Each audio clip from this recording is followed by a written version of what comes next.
the biggest danger with cybercrime, cybersecurity is overconfidence. And people, whether it's corporations or whether individuals, that think, oh, I can't get hacked, or oh, I don't have to worry about changing those passwords, or oh, I don't have to, and that's when you get into big trouble. And then you're like, oh man. Welcome to GMP, the Great, Glorious, and Glamorous, aka the Going North Podcast, where authors from around the world help you realize that success is tangible. You'll leave with at least one new piece of inspiration or information to help you keep going north. Now let's get on with the show.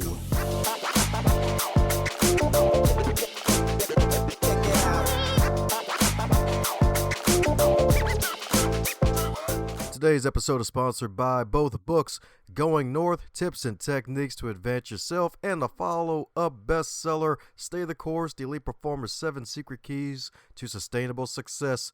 Head over to Amazon.com, pick up both books. They are available in a trifecta of paperback, audio, and ebook. Cop all three of both and be on the lookout for another book from yours truly to help podcasters succeed. Now let's get on with today's episode. And today on the highlight reel builder for authors known as GMP, the Great, Glorious, and Glamorous, it's the Going North Podcast. We got another super special, awesome human for you today, courtesy of podmatch.com, where podcast guests get to connect with podcast hosts. And if they're cool, they're in. Well, today's guest is cooler than 3 cucumbers. That's right, indeed. It's usually cooler than 2, but hey, we got to go with 3 amigos, 3 cucumbers wearing cowboy hats. You gotta love it. But hey, it ain't about cowboy hats, because today's guest, my goodness, you're in for a treat. That is good enough to eat 3 times over, because we got a decorated author, baby. A decorated author who's won many awards indeed.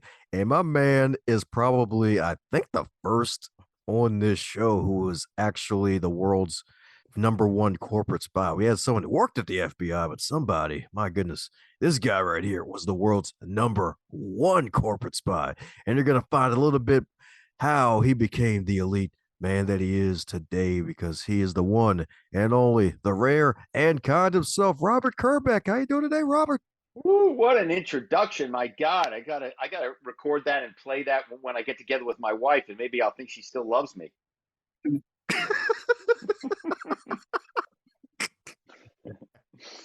But yeah, on a lighter note, I was a young guy, wanted to be an actor, moved to New York, needed a survival job, and who stumbles into a job as a corporate spy? But that's exactly what I did, and it led to a pretty serious amount of hijinks and shenanigans and close calls with your friend at the FBI. Oh, yeah. Oh, yeah, I could definitely imagine. Indeed. So, my goodness. And funny enough, if I'm not mistaken, growing up, that wasn't even on your radar, being a corporate spy, right? No, no. My hometown is Philly, big Philly Eagles fan, fly Eagles fly. And my family is well known in the car business. The Kerbeck family is well known in the car business. If your listeners are looking for a deal on a Maserati, tell them Robert sent you. And my grandfather sold horse carriages before cars were invented. My grandfather took over that dealership. My father took over that dealership, and I was supposed to take over that dealership. But I got bit by the acting bug, and I worked briefly for my dad at the car dealership, but the dishonesty of car sales, it just didn't feel right to me. So I go to New York to be an actor. And of course, the irony that I stumble into this job that was far more ethically challenged than selling cars. That's right. That's right, indeed. That's right, indeed. Yeah. So, basically, a lot of people say, well, what does a corporate spy do? And so, we were hired to, infiltrate companies and get people at those companies to tell us anything and everything that competitors want to know, right? Your listeners know the Russians spy on the Chinese spy on us. But what most people are shocked to find out is that major corporations are spending tens of millions, if not hundreds of millions of dollars a year to spy on each other. And that's what I did, and got into trouble and made a lot of money. And now I've written a book to tell about it. And I'm not holding anything back. All the dirty secrets, all the crazy shenanigans, like I said, shenanigans and hijinks and escapades, they're in my book, Ruse. That's right, indeed. It's all a ruse, but it Yeah. being a bestseller is definitely not a ruse because a man's even reading the book himself. That's right, indeed. That's right, indeed. It's good stuff. Oh. That's Well, I've been really lucky with the book. Frank Abagnale, who wrote the book Catch Me If You Can, which obviously was turned into a huge movie with Tom Hanks and Leonardo DiCaprio. I call Frank Mr. A now because he's been such a great supporter. But he read Ruse, he flipped over it, and he gave me a blurb, which the publisher put on the cover of the book. And thanks to having a cover, a blurb on the cover from, Frank Abagnale, who's a famous writer, it really pricked up the ears of some people in Hollywood. And now Ruse is in development for a TV series. that's good. That's good indeed. So, how are you allowed to even walk among regular humans and actually write a book? You'd think they'd kill you after having all these secrets, man. Yeah, yeah, yeah. No, indeed, indeed, indeed. People used to ask me, back in the day what I did, and I told them that if I told them, I'd have to take them out back and shoot them. Um, but yeah, I don't want to give too much away, but I did what I did, and I'm not proud of what I did, but it is a hell of a crazy good story. And in the book, I reckon with a lot of the moral issues behind being a corporate spy, the ethical issues, and of course the legal issues. And I'm here to tell you that I got out of that business and I've taken that and obviously written a book about it. And now I speak to corporations about cybercrime and how to prevent cybercrime and how to prevent the exact kind of spying that I used to excel at. So I've kind of done what Frank Abagnale did. After he wrote Catch Me If You Can, he went to work for the FBI. Now, the FBI hasn't reached out yet, but, hope springs eternal. That's what I'm talking about, indeed. And it's actually good you put this out there because in this age where everybody's got their BS detectors up, this could probably help them out. Heck, even maybe even organizations. But if I'm not mistaken, I hear that sometimes those who think they're so darn ironclad that nobody can hack into their brain metaphorically and take their secrets is actually your favorite target because you get to slim down their ego a bit. Yeah, exactly. I think the biggest danger with cybercrime, cybersecurity is overconfidence.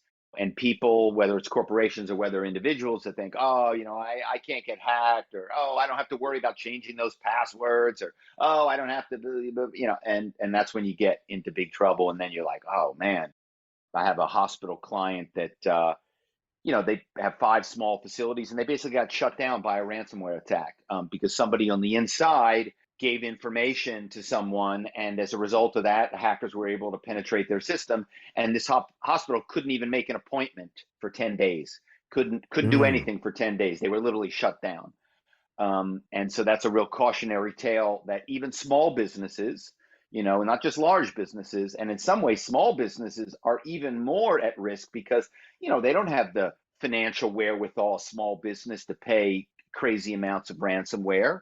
It could really take a company down, not only financially, but ruin your reputation. Think about it, a hospital that can't book appointments, can't see patients. Like, aren't you going to go to a different hospital if you have a choice? So yeah, Definitely. cybersecurity is definitely a big thing, and definitely something that I talk a lot about, and I think there's definitely some tips in the book that can help people not fall victim. Sweet. Any major tip or two you mind whetting the folks' appetites a bit so that way when they get the whole book they can really realize they got a whole darn 20 out stake of content? Yeah, no, great question. Look, I think the big thing that spies do, cyber criminals do, is they're using pressure to get you to give information, to click on a text, click on an email, say something over the phone. And so anytime you get that phishing text, email, phone call, you got to really take your time because you get the email that says, "Oh, you've been hacked. You got to click on this right now," or whatever it is. They're using that sense of there's an emergency, there's a crisis, and you need to respond to this right away, or it's going to be really bad for you. And indeed, if you do respond right away, it's even worse for you. And so I always tell people, put the device down, walk away from the device, and take some time. Because usually, if you could take that 15 seconds, 30 seconds, it's not a lot of time to go, wait a second now. it's a little funky. And then you go Hmm. back, you kind of, usually then you won't click on it and you're going to save yourself a lot of grief and probably some money too. Definitely, you're so right about that. It's like, hey, that's probably the major reason why folks should seek to have a cool mind and really make sure they don't let folks put pressure on them. It's like, hey, pressure makes a diamond, but a pressure may lead to them taking you as the diamond. Yeah, that's right. They're cashing out with some nice treasure that they're just taking out of your bank account or charging up your credit cards, or getting your identity to then sell to someone else. I mean, the ransomware thing. I saw something the other day that cyber crime, cybersecurity business is predicted to be a $1 trillion business in the next couple of years, which just shows you what a big deal this is for all of us. Oh yeah, definitely. You're so right about that because it's so true. It's like, hey, especially the way the economy is on top of that, and a lot of folks are so used to the old marketing tactics, and folks are emotionally high and probably more defenseless in a way. It's like, hey, it's I could definitely see it being a multi-trillion-dollar industry at this point. Yeah, yeah, yeah. And so, I think Ruse has some good tips, but the cool thing, my favorite thing about the book is it's kind of like two books. So there's the corporate espionage, corporate spying stuff, which reads like a spy novel. But then there's also this like Hollywood tell-all part of the book because here I am a professional actor. I am doing major roles on Melrose Place and Star Trek and ER and NYPD Blue and all these cool shows of the 90s and early 2000s when I was acting. And so you get to see me and you get to meet OJ Simpson and you get to meet Al Pacino and Paul Newman and you get to see me go on a date with J Lo and and have a phone call and get hung up on by Yoko Ono and all of these crazy kind of Hollywood encounters. So it's kind of I think that's the fun thing about the book is it's really two books for the price of one, so to speak. Amen to that. Amen to that indeed. So, what was the most difficult part about writing the book? Because I'm pretty sure choosing which stories to add and which ones to take out or even leave completely hidden it was probably a challenge. Yeah, I think I don't know that there was one part of the book that was harder to write than any other part. No, look, I think the hardest thing with the book is just writing it, and for any listeners out there that are looking to write a book, my advice is write it. Don't think about it. Don't edit it. Don't censor it. Just go from beginning to end because once you go from beginning to end, and it could be 200 pages, 300 pages of, 700 pages of bad spelling, bad grammar. That's what my books look like. But once you got a complete story from A to Z, you edit it, then you fix it, then you trim it, then you clean it up. So I think that's something that I love to share with people. The idea is that if you got that memoir in you, or you have a business and you want to write a nonfiction book because you feel like you have something to offer other people in your business or your industry, which I think is really true. Just write it. Just get it down. Don't stop. Don't show it to anybody till it's done, and then you'll have a completed book, and then you got something you can actually work with. Heck yeah, indeed. And the beautiful thing is, this ain't even your first book. If I'm not mistaken, it's your second book and second award winning book in a row, if I'm not mistaken, right? Oh, well, thank you. Yeah, the my previous book was Malibu Burning, which was about the fire a couple of years ago that burned down half of Malibu, including my neighborhood, including my street. 17 and 19 houses on my street burned to the ground. And my family, we fought the fire and we saved our house. And the LA Times asked me to write an essay about saving our house, which I did, and they published it. And then a publisher read that essay and said, "Hey, will you write a book about that fire for us?" And my book was one of the first wildfire books because it was kind of when wildfires were just exploding. Where each fire year got worse than the one before, and unfortunately, we're still in the midst of that. So it was a real labor of love to write a book about something that was very tragic because people died, animals died, people lost everything that they ever owned, thousands of homes burned to the ground.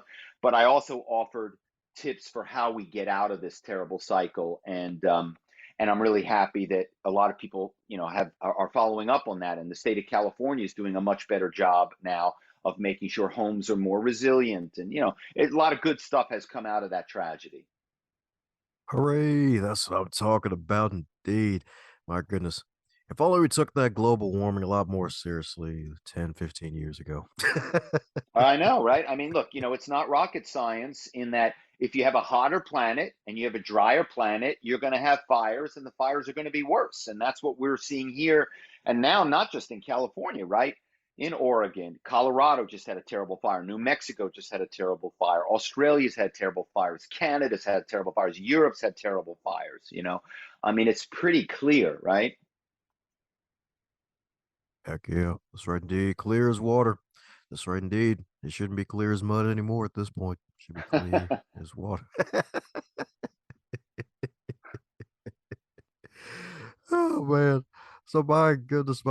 So being able to have a good old time writing two back-to-back award-winning books, and heck, even the second one, even being turned into a TV show. Like, when any idea on what the timeline is for that series? I don't. This is my first time with something like this, so it's really exciting and it's really cool because normally they take the writer's book, and then they kind of push the writer out the door and trip them on the way down, because they don't want to hear from the writer, the book writer. They're like, later, dude. But they've been really cool, very supportive, very into having me involved, because there are a lot of stories from spying, that didn't make it into the book. I got plenty of actual craziness. So they want me around because if a show's fortunate enough to run for a couple of seasons, they need materials. So I don't know timeline yet, but if everything keeps moving the way it's been moving, I would say, I mean, these things take forever. But I'd say a year, 12 to 18 months, we'd have a show on the air. Oh yeah. That's right, man. He's gonna have a big fat screening at his home, probably rent out a whole theater at that point. That's right, indeed. Heck, might even have two more books out. So what are you excited about in addition to that? Any other books that are gonna pop out the brain anytime soon? Well, I have a new one that I've just finished. And again, that'll probably hit the market in another year or so. But this is fiction. So this is, the first two books were nonfiction. This is fiction, but it's based on a crazy dude that I met who was a rare Islamic carpet dealer, and also a con man. And the book is called Sex, Rugs, and Rock and Roll. Okay. And it's about his craziness and hijinks and shenanigans. As you can tell, I like to write about cons and deception and scams because, look, it's fun, right? Catch Me If You Can, Wolf of Wall Street, movies and TV shows like that are because it's just insane, what people do, the money they can make doing crazy stuff, but then getting caught and getting chased, and there's just a lot of insanity that I like to kind of try to capture that with my writing. Heck yeah, that's what I'm talking about indeed. So my goodness, so with all this success, I'm pretty sure there've been some setbacks along the way. So what would you consider your biggest setback that actually sets you up for a big success? Well, that's a great question. So, I'm doing the corporate spying thing. The crash of 2008 comes, and business stops on a dime, and of course, spying stops on a dime because corporations are just trying to survive now. They're not looking to find out what their competitors are doing. They're worried that whether they're going to be around the next day. So I had no work.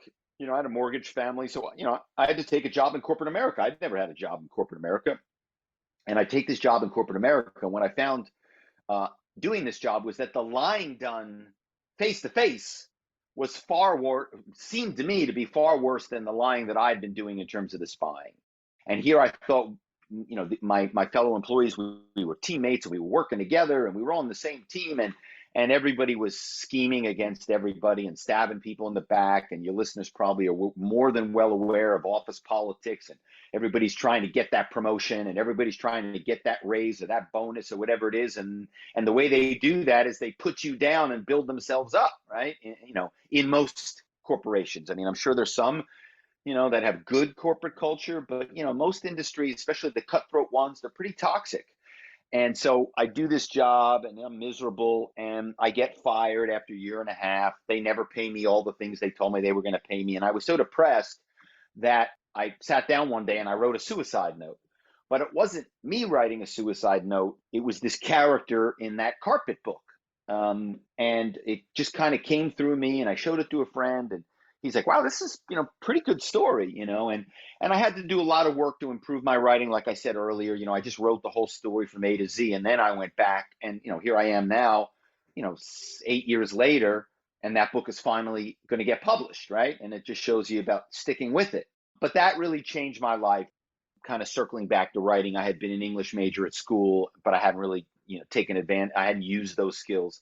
And so all of a sudden I circled back, and now, I've been writing like crazy, and, getting these books published, and, writing, articles in magazines, and, I've had a play done in New York. I wrote a film that got made. So, and it all came out of a terrible place in my life, maybe the worst place in my life. So, I hope your listeners can find some encouragement that when you're at your lowest, man, it could be just about to turn around, and you got to remember and hang in for that. Woohoo! That's what I'm talking about, indeed. Hanging in there, indeed. That's right, indeed. It ain't just for clothes, y'all. Just hang in there. That's right. That's Right. Everybody loves a comeback story, right? Let's have everybody get their comeback. That's right. Get to rise from the ashes like a phoenix. You get to come back. That's right, indeed. It's like an ear of corn getting its green leaves back. That's right, indeed. That's right. Let me stop.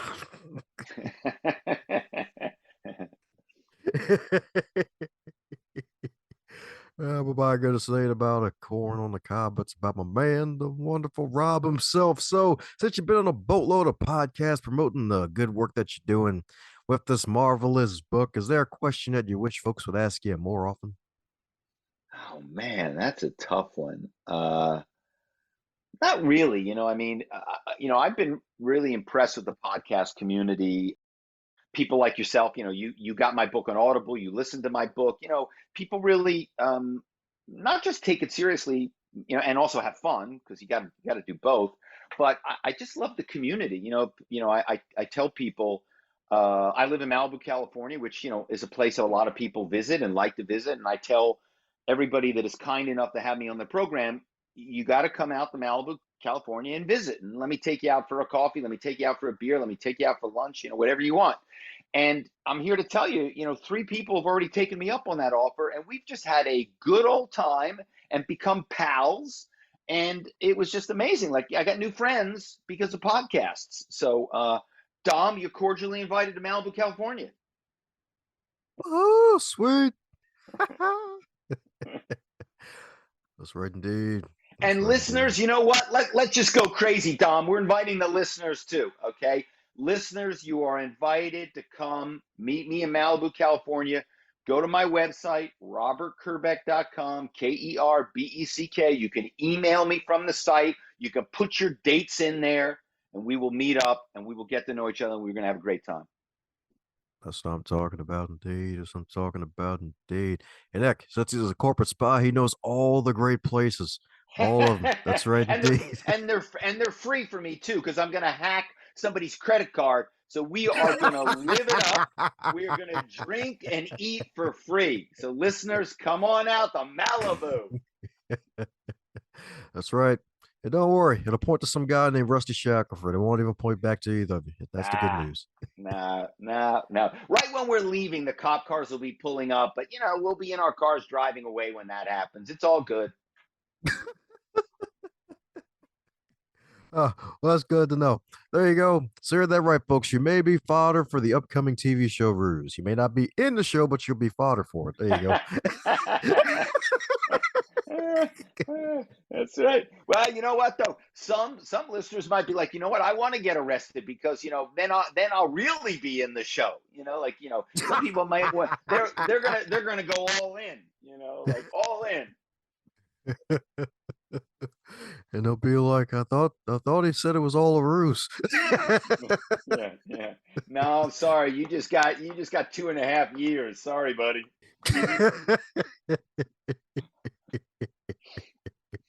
That's right. That's right, indeed.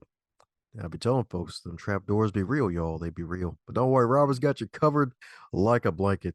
So, my goodness, speaking of blankets, even though blankets aren't food, if you're a wonderful book ruse, the wonderful book ruse, if it were a food, what would it be and why? Oh, Jesus, man. A star fruit. Star fruit. That's a Hawaiian fruit. Really amazing. Very rare. So star fruit, man, because there's so many stars in the book. You know what I mean? I mean, I'm not a star, but there are a lot of stars in the book. So star fruit. Haha, sweet. You're the first one to actually say starfruit. That's right. That's right. Well, come They on. definitely I look. I'm the first corporate spy you've had. I had to have a fruit you hadn't had. Come on. What am I going to say? What am I going to say? Freaking, cherries? Come on. Yeah. That's right. Even if she is the cherry pie, don't nope. Gotta go starfruit. No, no, no. That's right indeed. Stars in the books for days. That's right indeed. And don't worry, you don't even have to reach for the moon. You can reach beyond the moon. That's right indeed. So that means extra cheese for you for making it past the moon. Oh man. Before any more cheese pops out of a wonderful rabbit hole, we're coming down to the magical question that every guest gets to receive. And that is if wake up tomorrow and you're 25 again, but you're still in the current year with all of your knowledge and experience. What advice would you give to yourself? I think what I would tell myself is do what you want to do at 25. Because if you wait, like if I had started writing when I was 25, I would have 20 books, right, rather than two books. And I think that's and look, that doesn't mean it's too late to, it's never, I believe firmly it's never too late to change and pivot to the career that you want to have, right? But if you can start the career you want to have as a young person, man, you are really putting yourself ahead of the game, right? So never too late to change, but if you can, start doing what you want to do as soon as possible. Woohoo! You heard it from the champ himself. Do what you want to do when you got the time for right now. That's right, especially if you're in your 20s and you're 25. Take advantage of the youth, the springtime of youth. Do what you definitely want to do. Even if it's mountains, definitely climb that mountain. That's right, indeed. You can even have the can with you. That's right. You can even have the canteen with you as well. Oh my God. Even though you're not a teen anymore, you can canteen. Let me stop. Uh, oh my gosh. I would say quit it, but you got a quick wit. So won't tell you to quit it because you got a quick wit. Oh yeah, that's right indeed. Boy, comes with the territory, comes with the territory, and it comes from reading a lot of great books.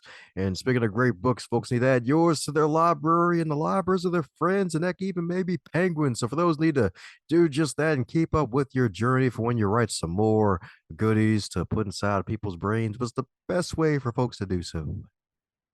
Just go to my website again, robertkerbeck.com. You can order the book right from the website, where from wherever you like to buy books, your local bookstore, Barnes and Noble, Amazon, whatever. It's easy. And you can also see the trailer for the Ruse series is on my website, which is kind of cool because it gives you a sense of what the TV show, maybe not exactly, but what it'll be like. Woohoo! There you go, folks. Your next Netflix and chill moment is coming soon, y'all. It's coming soon. That's Uh, right. That's right indeed. That's right. My man is definitely binge worthy. That's right indeed. That's right. If you're looking for date night with the spouse, next series to watch, it's coming. That's right indeed. It's coming for you. It's coming for your mind, for your time indeed. But it'll be a good spend. It'll be a good use of your time indeed. Indeed. So you heard that right, folks. Check out his website. I'll put a link to that in the show notes indeed. So any parting words before we close up shop? Man, I don't know. I think I got to take a comedy class because Dom, you are very good. You are very funny, and I'm just trying to hang on to your coattails here in this interview. Don't worry, forget about the coattails. You can go for rabbit tails or smaller. Oh my God. Well, I think when I do the Ruse episode where we have like the Joker spy character, I'm going to be calling your number and bringing you in. Sweet. There we Yep. go. That's Look at right. that. You just booked yourself a job on a TV series. There you go. Sweet. That's right, indeed. The chocolate will be spread, y'all. That's right. How's it going, you super special, awesome human? Since you made it to the end of this episode, it looks like you really enjoyed yourself. Since you enjoyed this episode, be sure to share it with at least 3 people in your network and tell them what you really liked about this episode.